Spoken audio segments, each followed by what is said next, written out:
ನಾವೇನು ಮಾಡ್ತೀವಿ ಅಂದರೆ ಹುಡುಕ್ತೀವಿ.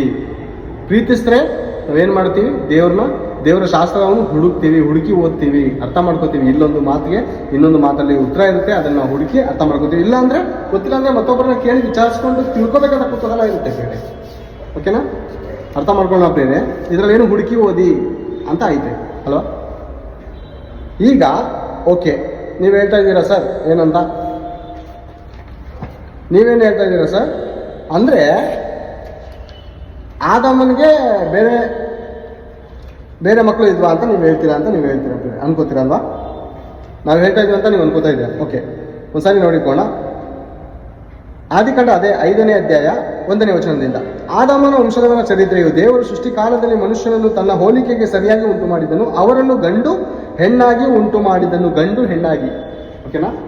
ಆದಾಮ್ ಹವ್ವಳಿಗೆ ಉಂಟು ಮಾಡಿದ ಮೇಲೆ ದೇವರು ನೀವು ಭೂಮಿಯ ಮೇಲೆ ತುಂಬಿಕೊಳ್ಳಿರಿ ಅಂದ್ರೆ ಮಕ್ಕಳನ್ನು ಹೆತ್ತಿ ನೀವು ತುಂಬಿಕೊಳ್ಳಿರಿ, ನಿಮಗೆ ನಾನು ಆಶೀರ್ವಾದ ಮಾಡ್ತಾ ಇದ್ದೀನಿ ಅಂತ ದೇವರು ಮಕ್ಕಳನ್ನು ಹುಟ್ಟಿಸುವಂಥ ಅನುಗ್ರಹ, ಗರ್ಭಫಲ ಸಿಗುವಂಥ ಅನುಗ್ರಹವನ್ನು ದೇವರು ಮಾಡಿದಾಗ ಏನು ಬೇರೆ ಕಾಯಿ ನನ್ನ ತಮ್ಮನ ಇಬ್ಬರೇನೂ ಹುಟ್ರ ಅಂತ ನಾವು ಅನ್ಕೋತೀವ?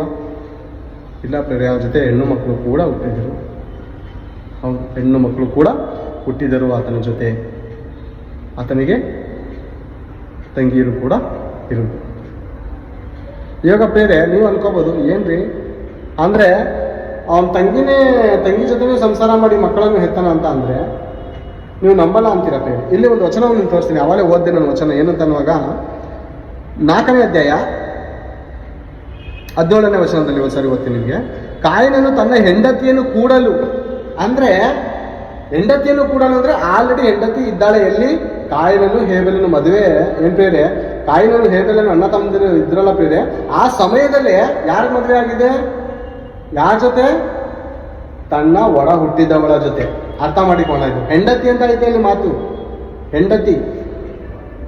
ಒಂದು ಹುಡುಗಿನ ನೋಡಿದನು, ಮೋಹಿತನಾದನು, ಮದುವೆ ಆದನು ಅಂತ ಏನಿಲ್ಲ. ಅಲ್ಲಿ ಆಲ್ರೆಡಿ ಮದುವೆ ಆಗಿದೆ, ಹೆಂಡತಿ ಇದ್ದಾಳೆ. ಅದೆಲ್ಲ ಬರ್ತಿದೆ ಅಲ್ಲಿ ಬೇರೆ. ಕಾಯಿನನು ತನ್ನ ಹೆಂಡತಿಯನ್ನು ಕೂಡ ಅಂದರೆ ಆ ಸಮಯದಲ್ಲೇ ಆತನಿಗೆ ಆಗಿರುವಂಥ ಒಂದು ತಂಗಿಯೇನೆ ಈತನಿಗೆ ಒಂದು ದೇಹ ಸಂಬಂಧ ಇದೆ.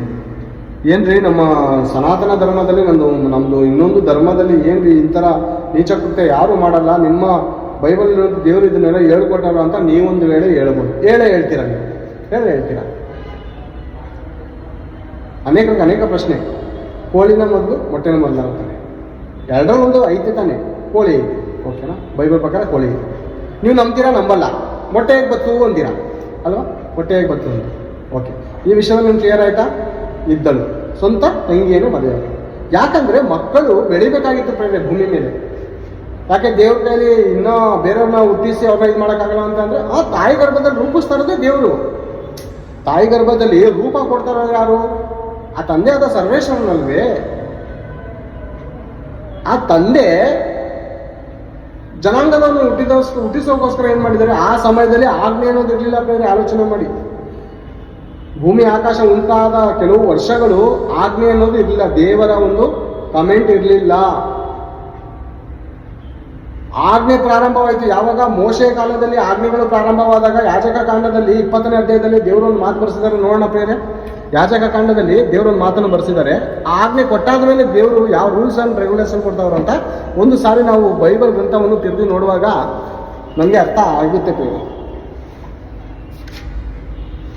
ಓಕೆ, ಯಾಜಕ ಕಾಂಡ 20ನೇ ಅಧ್ಯಾಯ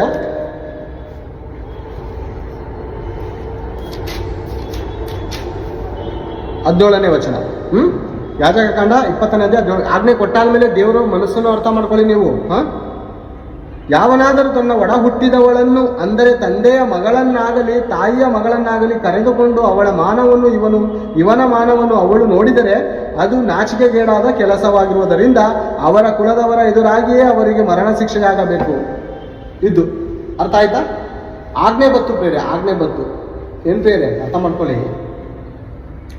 ಮೋದಿಯವರು 2,000 ರೂಪಾಯಿ ನೋಟು ಬ್ಯಾನ್ ಮಾಡಿದಾಗ ಆ ನೋಟಿಗೆ ಬೆಲೆ ಇಲ್ಲ ಬೇರೆ. ಆ ನೋಟ್ ತಗೋಗಿ ಅಂಗಡಿಯಲ್ಲಿ ನೀವೇನಾದ್ರು ತಗೊಳ್ಳಪ್ಪ 2,000 ರೂಪಾಯಿ 1,500 ರೂಪಾಯಿ ಆಯಿತು, ಸಾಮಾನು 500 ರೂಪಾಯಿ ಕೊಡೋದ್ರೆ ಅವನೇನಂತಾನೆ, ಏನು ನಿನ್ಗೆ ಬುದ್ಧಿ ಐತೆ ಇಲ್ವೋ ನಿನಗೆ?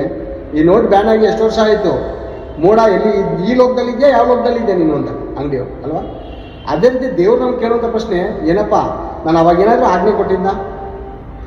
ಅವಾಗ ಏನಾದರೂ 10 ಆಜ್ಞೆ ಕೊಟ್ಟಿಲ್ಲ. ಕೊಡೋದಕ್ಕಿರೋಕ್ಕಿಂತ ಮುಂಚೆ ಅದೇನಾಗಿತ್ತು ಅಂದರೆ ಮನುಷ್ಯರ ದೃಷ್ಟಿಯಲ್ಲಿ ಅಜ್ಞಾನದ ಕಾಲ ಅದು. ದೇವರು ಮಹಾಜ್ಞಾನಿ. ದೇವರೇನಾಗಿದೆ ಅಂದರೆ ಮಹಾಜ್ಞಾನಿ. ಅರ್ಥ ಮಾಡ್ಕೊಳ್ಳಿ ನೀವು, ದೇವರು ಮಹಾಜ್ಞಾನಿ ಆಗಿದ್ದಾನೆ. ಆತನು ಹೇಳುವಂಥ ಒಂದು ಮಾತನ್ನು ಒಂದು ಸಾರಿ ಗಮನವಿಟ್ಟು ನೋಡೋಣ. ಅಪೊಸ್ತಲರ ಕೃತ್ಯಗಳನ್ನು ಒಂದು ಸಾರಿ ತಿರುವಾಗಿ, ಅಪೊಸ್ತಲರ ಕೃತ್ಯಗಳನ್ನು ಒಂದು ಸಾರಿ ನೋಡೋಣ. ಎಲ್ಲರೂ ಬೈಬಲನ್ನು ತೆಗೆದಿರ್ತೀರಿ. ಯಾಕಂದರೆ ಇದನ್ನೆಲ್ಲ ವಾಕ್ಯಗಳನ್ನು ತಿಳ್ಕೊಂಡಾಗ ನಾನು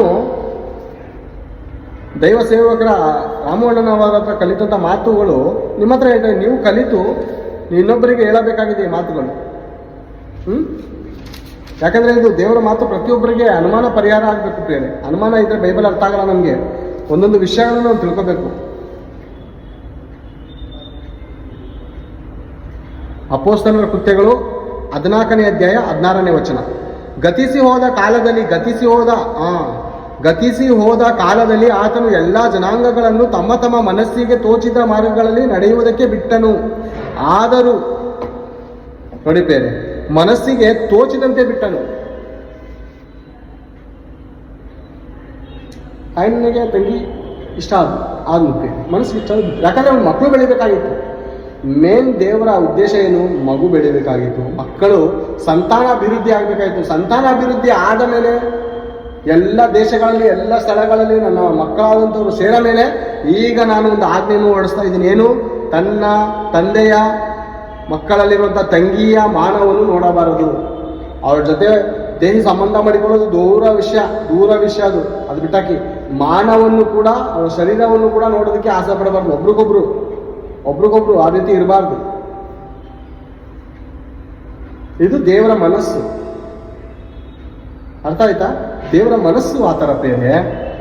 ಇವಾಗ ನಾವು ಎಷ್ಟೋ ದುಷ್ಟತನ, ನೀಚತನ, ಭಯಂಕರವಾದಂತಹ ದುಷ್ಕೃತ್ಯಗಳನ್ನು ಮಾಡ್ತಾ ಇದ್ವಿ. ಓಕೆನಾ? ಮಾಡ್ತಾ ಇದ್ವಿ. ಏಕೆ? ದೇವ್ರು ಯಾಕೆ ಸಹಿಸ್ಕೊಂಡಿದ್ದಾನೆ ಅಂದರೆ ದೇವ್ರ ಮನಸ್ಸು ನಿನ್ಗೆ ಅರ್ಥ ಆಗಲಿ ಅಂತ. ದುಷ್ಟನ ಸಾವಿನಲ್ಲಿ ದೇವ್ರಿಗೆ ಮನಸ್ಸು ಇಷ್ಟ ಇಲ್ಲ ಸಾಯೋದವನು. ನೀನೊಂದು ದಿವಸ ಯೇಸು ಕ್ರಿಸ್ತನನ್ನು ತಿಳ್ಕೊತೀಯಾ, ಬೈಬಲ್ ಗ್ರಂಥವನ್ನು ಓದ್ತೀಯಾ, ಬೈಬಲ್ ಗ್ರಂಥದಲ್ಲಿರುವಂಥ ಆಜ್ಞೆಗಳನ್ನು ಒಂದಲ್ಲ ಒಂದು ದಿವಸ ಪಾಲಿಸ್ತೀಯ ಅಂತ ದೇವರು ನನ್ನನ್ನು ಬದುಕಿಸಿದ್ದಾನೆ ಇದುವರೆಗೂ.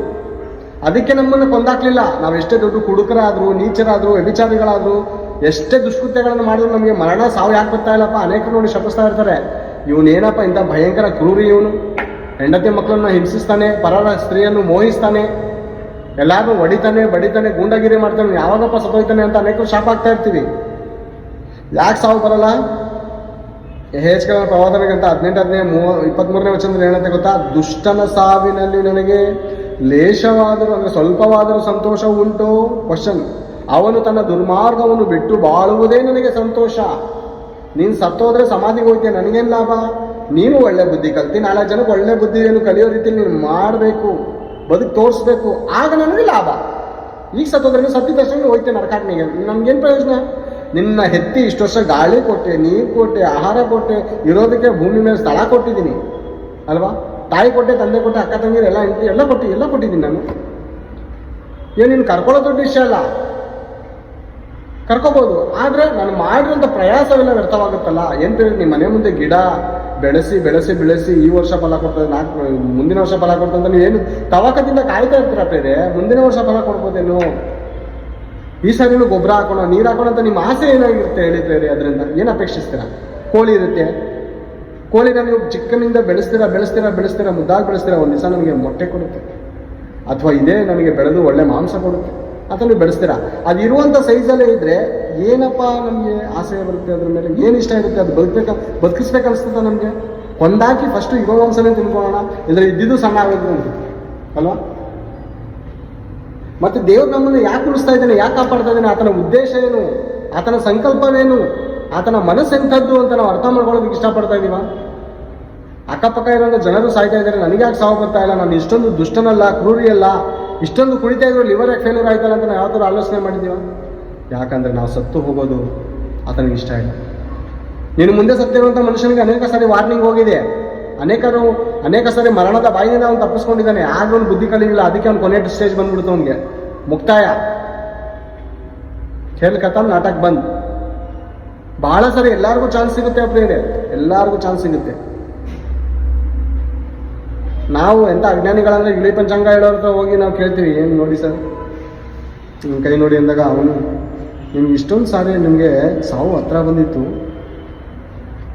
ಈಗ ಮುಂದೆ ಒಂದು ಗಂಡಾಂತರ ಇದೆ, ಗಂಡಾಂತರದಿಂದ ಪರಿಹಾರ ಆಗಬೇಕಾದ್ರೆ 5,000 ರೂಪಾಯಿ ಕೊಡಬೇಕು ಅಂತ. ಪ್ರತಿಯೊಬ್ಬರಿಗೂ ಸಾವು ಬಂದು ಹೋಗಿರುತ್ತೆ. ಒಂದು ಆಕ್ಸಿಡೆಂಟ್ಗಳ ಮೂಲಕನೋ, ಒಂದು ಎಲ್ಲಿಂದನೂ ಬೀಳುವಂಥ ಸಮಯನೋ, ಮತ್ತೊಂದು ಆಗಿರುತ್ತೆ. ಪ್ರತಿಯೊಬ್ಬ ಮನುಷ್ಯನ ಖಂಡಿತ ಆಗಿರುತ್ತೆ. ಅಥವಾ ರೋಗ ಬಂದಿರೋ ಸಾಯೋ ಪರಿಸ್ಥಿತಿಲೋ, ತಂದೆ ತಾಯಿಗಳು ಕೆಲವರು ಹೇಳಿರ್ತಾರೆ, ಅಪ್ಪ ನೀವು ಚಿಕ್ಕ ವಯಸ್ಸಲ್ಲಿ ಇಷ್ಟ ರೋಗ ಆಯಿತು, ನೀನು ಕಾಪಾಡಲ್ಪಟ್ಟೆ, ಏನೋ ಒಂದು ಆಗಿರುತ್ತೆ ಬೇರೆ ಪ್ರತಿಯೊಬ್ಬರಿಗೆ. ಅದು ಏನು ಗೊತ್ತಾ, ದೇವ್ರು ಕಾಪಾಡಿರ್ತಾನೆ ನಮಗೆ. ಆ ಮರಣದ ಬಾಯಿಂದ ನಮ್ಮನ್ನು ಎಳೆದುಕೊಂಡು ನಮ್ಮನ್ನು ಕಾಪಾಡಿರ್ತಾರೆ. ಅದು ನಮ್ಗೆ ಗೊತ್ತಿಲ್ಲ. ಅವನ ಹತ್ರ ಹೋಗಿ ನಾವು ಪಂಚಾಂಗ ಕೇಳ್ತಾ ಇದ್ದೀವಿ. ಅವನ ಅಮಾಯಕನಿಗೆ ಅವನಿಗೂ ಎಷ್ಟು ಸಾರಿ ಸಾವು ಬಂದಿತ್ತು ಹತ್ರ.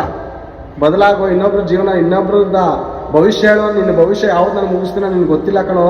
ಬದಲಾಗುವಂಥ ದೇವರು ಅವ್ನಿಗೆ ವಾರ್ನಿಂಗ್ ಕೊಡ್ತಾ ಇರ್ತಾರೆ. ಪಾಪ ಅವನು ಮೂಢ ಅರ್ಥ ಮಾಡ್ಕೊಂಡು ಇನ್ನೊಬ್ಬನ ಭವಿಷ್ಯ ಹೇಳಕ್ ಹೋಗ್ತಾನೆ. ಅವನಿಗೆ ಯಾವುದು ದುರ್ಮರಣ ಬರುತ್ತೋ, ಅವನಿಗೆ ಯಾವತ್ತು ಒಂದಾಗ್ತಾರೋ ಅವ್ನಿಗೆ ಗೊತ್ತಿಲ್ಲ ಅಲ್ವಾ. ಆ ರೀತಿ ಆಗಿದೆ ಪ್ರೇರೆ. ಅರ್ಥ ಮಾಡ್ಕೊಳ್ಳೋಣ ದೇವರ ಮನಸ್ಸು ಇಂಥದ್ದಂತ. ಕಾಯಿನನಿಗೆ ಹೆಂಡತಿ ಆದಾಮನಿಂದನೇ ಬಂದಂಥ ಮಗಳಲ್ಲಿ ಆತನಿಗೆ ಮದುವೆ ಆಯಿತು. ಆ ಹೆಣ್ಣಲ್ಲೇ ಸೇರಿದರಿಂದ ಕೂಡಿದರಿಂದ ಮಕ್ಕಳು ಅಭಿವೃದ್ಧಿ ಆದವು. ಆ ವಚನವನ್ನು ನೋಡ್ಕೊಂಡು ಬೇರೆ ಕೊಂಡೆದಾಗಿ ನೋಡಿಕೊಂಡು ಮುಗಿಸ್ಕೊಳ್ಳೋಣ. ಅಪೊಸ್ತಲ ಕೃತ್ಯಗಳು 17ನೇ ಅಧ್ಯಾಯ 26ನೇ ವಚನವನ್ನು ಒಂದು ಸಾರಿ ಓದೋಣ. ಗಮನವಿಟ್ಟು ನೀವು ಆಲೋಚನೆ ಮಾಡಿದ್ದೇವೆ. 17:26 ಆತನು ಒಬ್ಬನಿಂದಲೇ, ಅಂದರೆ ತಂದೆಯಾದ ಪರಮಾತ್ಮನು ಆದಾಮನಿಗೆ ಸೃಷ್ಟಿ ಮಾಡಿದ್ರು. ಆದಾಮನಿಂದಲೇ, ಆತನು ಒಬ್ಬನಿಂದಲೇ ಎಲ್ಲ ಜನಾಂಗದವರನ್ನು ಹುಟ್ಟಿಸಿ ಅವರವರು ಇರತಕ್ಕ ಕಾಲಗಳನ್ನು ಅವರವರ ನಿವಾಸಗಳ ಮೇರೆಗಳನ್ನು ನಿಷ್ಕರಿಸಿ ಭೂಮಂಡಲದಲ್ಲೆಲ್ಲ ವಾಸ ಮಾಡಿ, ಒಂದು ವೇಳೆ ಅವರು ತಡವಾಡಿ ಕಂಡುಕೊಂಡಾರೋ ಎಂದು ತನ್ನನ್ನು ಹುಡುಕುವವರನ್ನಾಗಿ ಮಾಡಿದನು. ಆತನು ನಮ್ಮಲ್ಲಿ ಒಬ್ಬನಿಗೂ ದೂರವಾದವನಲ್ಲ. ದೇವ್ರು ಬಿಟ್ಬಿಟ್ಟು ನಮ್ಮನ್ನ ಒಬ್ಬನಿಂದಲೇ ಎಲ್ಲರನ್ನೂ ಹುಟ್ಟಿಸಿದ್ದು ಪ್ರೇರೆ. ಆ ಒಬ್ಬನೇ ಆದಾಮನು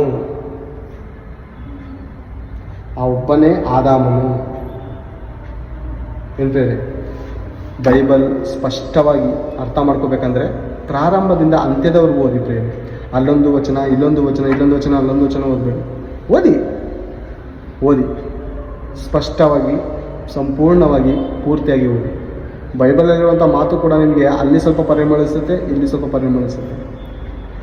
ಇಲ್ಲಿ ಹಳೆ ಒಡಂಬಡಿಕೆಯಲ್ಲಿ ನಿಮಗೆ ಕ್ವಶನ್ ಬರುತ್ತೆ, ಹೊಸ ಒಡಂಬಡಿಕೆಯಲ್ಲಿ ಅದಕ್ಕೆ ಉತ್ತರ ಇರುತ್ತೆ. ಪ್ರಕಟಣೆ ಗ್ರಂಥದಲ್ಲಿ ಅನೇಕ ಕ್ವಶನ್ ಇರುತ್ತೆ, ಆದಿಕಾಂಡದಲ್ಲಿ ನಮಗೆ ಅದಕ್ಕೆ ಉತ್ತರ ಇರುತ್ತೆ. ಹುಡುಕಿ ಓದಬೇಕು. ಆಗ ನಮಗೆ ನಮ್ಮ ಜ್ಞಾನಕ್ಕೆ ಆಗ ಎಟಕಿಸುವಂಥ ಮಾತುಗಳು ನಮ್ಮ ಹೃದಯಕ್ಕೆ ಬೀಳುತ್ತೆ. ದೇವರ ಮನಸ್ಸು, ದೇವರ ಮಾತುಗಳನ್ನು ಅರ್ಥ ಮಾಡಿಕೊಳ್ಳೋದಕ್ಕೆ ಇಷ್ಟಪಡಿ, ಅನುಮಾನ ಪಡಬೇಡಿ. ದೇವರ ವಿಷಯದಲ್ಲಿ ಯಾರ ವಿಷಯದಲ್ಲಾದರೂ ಅನುಮಾನ ಪಡಿಬೇರೆ. ನಮ್ಮ ಹೆಂಡತಿ ವಿಷಯದಲ್ಲಿ ಅನುಮಾನ ಪಡಿ, ಗಂಡನ ವಿಷಯದಲ್ಲಿ, ಮಕ್ಕಳ ವಿಷಯದಲ್ಲಿ ಅನುಮಾನ ಪಡಿ. ಮನುಷ್ಯರು ದೇವರ ವಿಷಯದಲ್ಲಿ ನಾವು ತಪ್ಪು ಕಂಡುಹಿಡಿತೀವಿ ಅಂದರೆ ನಮ್ಮ ತಪ್ಪೇ ಒಂದು ದಿವಸ ಸಿಗಾಕೊಡ್ತೈತೆ ಅವ್ರನ್ನ. ಒಬ್ರು ಹೀಗೆ ದೇವಸೇವಕರು ಬೈಬಲ್ ಗ್ರಂಥವನ್ನು ತಪ್ಪು ಹುಡುಕೋದಕ್ಕೆ ಓದಿದ್ರಂತೆ. ತಪ್ಪು ಹುಡುಕೋದಕ್ಕೆ ಓದಿ ಈ ಕ್ರೈಸ್ತರನ್ನೆಲ್ಲ ನಿರ್ಮೂಲ ಮಾಡ್ಬೇಕಂತ ಪ್ಲಾನ್ ಹಾಕಿದ್ರಂತೆ. ಬೈಬಲ್ ಓದ್ತಾ ಕಡೆಗೆ ಇವ್ರ ತಪ್ಪೇ ಸಿಗಾಕೋತಂತೆ ದೇವ್ರಿಗೆ. ಇವನೇ ಪಾಪಾತ್ಮನು, ಇವನೇ ಒಂದು ತಪ್ಪಿಗಸ್ತನು ಅಂತ ಅರ್ಥ ಮಾಡ್ಕೊಂಡಂತೆ ಬೈಬಲ್ ಓದೋದು. ಯಾಕಂದರೆ ಇದು ಕನ್ನಡಿ, ನಮ್ಮ ಮುಖವನ್ನು ತೋರಿಸುವಂಥ ಕನ್ನಡಿ ಮೇಲೆ ಮಸಿ ಬೆಳೆದ್ರೆ ನೀನು ಅದ್ರ ಮುಂದೆ ನಿಂತ್ಕೊ, ನಿನ್ನ ಮುಖಕ್ಕೆ ಮಸಿ ಆಗೋದು, ಕನ್ನಡಿಗಲ್ಲ. ಅರ್ಥ ಆಯ್ತಾ? ಅರ್ಥ ಮಾಡ್ಕೊಂಡಿದ್ರಂತ ಅರ್ಥ ತಿಳ್ಕೊಂಡಿದ್ದೇನೆ ಪ್ರೇರೆ. ಕಡೆದಾಗಿ ಪ್ರಾರ್ಥನೆ ಮಾಡಿ ಮುಗಿಸಿಕೊಳ್ಳೋಣ. ಈ ದಿನದ ಭಾಗವನ್ನು ದೇವರು ನಡೆಸಿದ್ದಕ್ಕಾಗಿ ಸ್ತೋತ್ರಗಳು, ಕೃತಜ್ಞತೆಗಳು ತಂದೆ. ಇದುವರೆಗೂ ಅಪ್ಪ ನಿಮ್ಮ ಮಾತುಗಳಲ್ಲಿ ಅಂತ ಪರಮಾರ್ಥವನ್ನು ತಿಳಿಸಿದ್ದೇನೆ ತಂದೆ. ನೀವು ಭೂಮಿ ಲೋಕಗಳನ್ನು, ಆಕಾಶಗಳನ್ನು ಹುಟ್ಟು ಮಾಡಿದಾಗ ನೀವು ಮೊದಲು ಆಜ್ಞೆ ಕೊಡದಂಥ ಕಾರಣಕ್ಕೆ ಜನಾಂಗದವರು ಹುಟ್ಟಿಲಿ ನನ್ನ ಮಕ್ಕಳು ಬೆಳೆಯಲಿ ಎಂದು ತಂದೆ. ನೀವು ಆ ಕಾಲದಲ್ಲಿ ತಂದೆ ಅವರ ಮನಸ್ಸು ಇಷ್ಟ ಬಂದ ಹಾಗೆ ಬಿಟ್ಟರಪ್ಪ. ಮಕ್ಕಳು ಬೆಳೆದ ಮೇಲೆ ಊರುಗಳಲ್ಲಿ, ದೇಶಗಳಲ್ಲಿ, ಪ್ರಾಂತ್ಯಗಳಲ್ಲಿ ಮಕ್ಕಳು ತುಂಬಿಕೊಂಡ ಮೇಲೆ ನೀವು ಆಜ್ಞೆಯನ್ನು ಹೊರಡಿಸಿದ್ದೀರಿ ತಂದೆ. ತನ್ನ ತಂಗಿಯನ್ನು, ಅಕ್ಕಳನ್ನು, ತನ್ನ ತಂದೆಯ ಹೆಂಡತಿ, ಮಲತಾಯಿಯಾಗಿರ್ಬೋದು, ಯಾರ ಜೊತೆನೂ ನಾವು ಪಾಪ ಮಾಡಬಾರದು ಅಂತ ತಂದೆ ನೀವು ಆಜ್ಞೆ ಹೊರಡಿಸಿದ್ದೀರ ತಂದೆ.